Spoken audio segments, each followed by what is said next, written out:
বিশ্বকাপের ফাইনালে স্পেন যা খেলেছে সেটা ফুটবল, আর্জেন্টিনা যা খেলেছে সেটা এন্টি ফুটবল। আর্জেন্টিনার বিপক্ষে স্পেনের জয় তাই ফুটবলেরও জয়, এমনটা অবশ্যই বলা যায়। যারা খেলা দেখেছেন তাদের কেউ এই বিষয়ে দ্বিমত পোষণ করবেন বলে আমার মনে হয় না।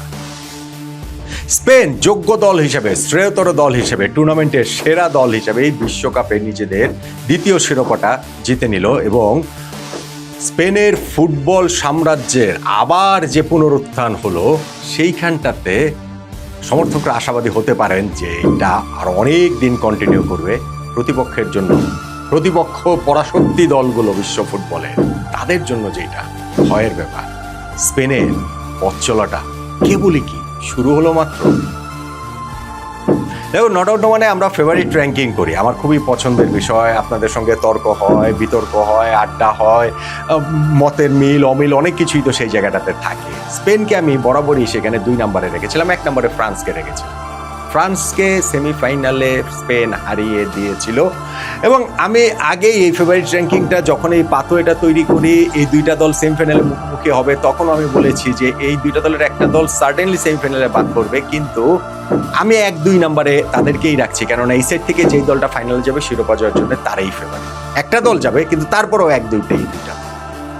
আর স্পেন তারা ওই ফ্রান্সকে হারিয়ে ঠিকই ফাইনালে উঠে গেল। ফাইনাল যে আর্জেন্টিনার বিপক্ষে, সেই ফাইনালের আগের প্রেডিকশন ভিডিওটাতেও আমি বলেছিলাম স্পেনকেই আমি ফেভারিট করেছিলাম, স্পেনকেই আমি এগিয়ে রেখেছিলাম, যদিও সামান্য ব্যবধানে 50.5, আর্জেন্টিনা ছিল 49.5। কিন্তু যে ফুটবলটা হয়েছে ফাইনালে, সেইখানে স্পেনকে আপনি বলতে পারেন যে 99.5 আর আর্জেন্টিনা হচ্ছে 0.5। এর চেয়ে বেশি মার্কিং আপনি আর্জেন্টিনাকে কেন দিবেন, কিভাবে দিবেন? স্পেন তাদের ওই position base football, Luis de la ফুয়েন্তের যে দল, তাদের যে অ্যানাকোন্ডা গ্রিপ, সেইটার মাধ্যমে পাস পাস পাস পাস এর মধ্যে আর্জেন্টিনাকে একেবারে শ্বাসরোধ তারা করে ফেলেছে। একের পর এক সুযোগ তারা তৈরি করেছে, গোল হতে হতেও হয়নি কতবার। আর্জেন্টিনার গোলরক্ষক এমিলিয়ানো মার্টিনেজ বিশ্বকাপে তার সেরা ম্যাচটা খেললেন, 11টা সেভ তিনি করলেন, কিন্তু শেষ পর্যন্ত সেইটাও আর্জেন্টিনা পরাজয় ঠেকানোর জন্য যথেষ্ট হয়নি।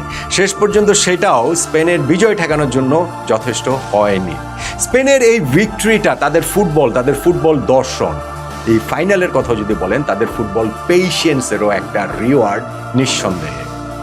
আর্জেন্টিনা এই ম্যাচটাতে তারা যেই ফিজিক্যাল ফুটবলটা খেলেছে প্রত্যাশিত, এবং সেইখানটাতে স্পেন যেইভাবে মানে ওই রকম রিয়্যাক্ট না করে নিজেদের ফুটবলটাই তারা খেলে গেছে, সেইটাও স্পেনকে আসলে সেই রিওয়ার্ডটা এনে দিয়েছে। গোলটা তারা ফাইনালি গিয়ে এক্সট্রা টাইমের সেকেন্ড হাফে পেয়ে গিয়েছে বদলি খেলোয়াড় ফেরান তোরেজের যে গোল, সেইটা স্প্যানিশ ফুটবল রূপকথার অংশ। 2010 সালে তারা যে একমাত্র বিশ্বকাপ জিতেছিল, সেখানেও এক্সট্রা টাইমের গোল ছিল আন্দ্রেস ইনিয়েস্তা। সেই ইনিয়েস্তা এবং তোরেজ এখন একই ব্র্যাকেট বন্দি স্পেনের ফুটবল রূপকথায়। লুইস দে লা ফুয়েন্তের এই যে দলটা রয়েছে, তারা পাস করতে ভালোবাসে, পরস্পরের সঙ্গে বোঝাপড়ার সেই জায়গাটা তাদের রয়েছে, এবং সেইখানটাতে রদ্রি হচ্ছে গিয়ে মূল খেলোয়াড়, এবং ফিটিংলি তিনি ফাইনাল শেষে গোল্ডেন বল, বিশ্বকাপের সেরা খেলোয়াড়ের পুরস্কারটা তার হাতেই উঠেছে। এবং সেইটা একটা এক অর্থে যে কালেকটিভ ফুটবলের যে জয়গান, ইন্ডিভিজুয়াল ফুটবলের বাইরে লিওনেল মেসি এই গোল্ডেন বলটা জিতবেন, এটা এক ধরনের প্রত্যাশিত হয়েছিল, কিন্তু সে তার বাইরে গিয়ে যেভাবে রদ্রি পুরস্কারটা জিতে নিলেন, সেইটাও এক ধরনের রিওয়ার্ড। অবশ্যই স্পেন কতটা ডমিনেট করেছে ফাইনালে আপনি দেখেন যে তাদের 65% বল পজিশন শুধু না, তারা 20টা শট গোলে নিয়েছে আর্জেন্টিনার, এর মধ্যে 12টা শট অন টার্গেট ছিল, এবং সেই জায়গাগুলোতে কতবার তারা গোলের কাছাকাছি গিয়েছে। গোল হওয়ার আগে পরে আরো 2বার জালে বল পাঠিয়েছে, একবার সামান্য একটু অফসাইডের কারণে বাতিল হয়ে গেছে, একবার সামান্য একটু ফাউলের কারণেই বাতিল হয়ে গেছে, যেটা আসলে ফাউল রেফারি নাই দিতে পারতেন। ফলে স্পেনের এই যে ডোমিনেশন এবং একই সঙ্গে নিজেদের জাল অক্ষত রাখার যে ব্যাপারটা, আর্জেন্টিনা যারা এই টুর্নামেন্টের টপ স্কোরিং টিম, 19টা গোল সেমিফাইনাল পর্যন্ত করেছে, তাদেরকে স্পেন কোনো চান্সই দেয়নি। স্পেন অবশ্যই এই টুর্নামেন্টে কাউকেই কোনো চান্স দেয়নি।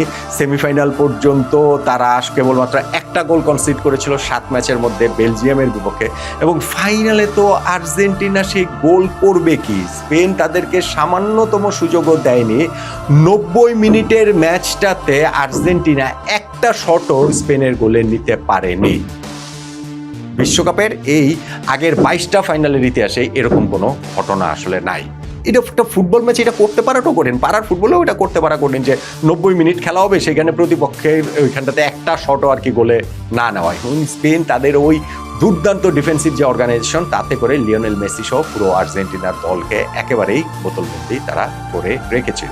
আর্জেন্টিনা অবশেষে প্রথম শট নিতে পারে 116তম মিনিটে গিয়ে, এবং সেই 2টা শট তাদের ছিল এবং তার 2টা শটের কোনোটাই অন টার্গেট ছিল না। স্পেনের 65% বল পজিশন,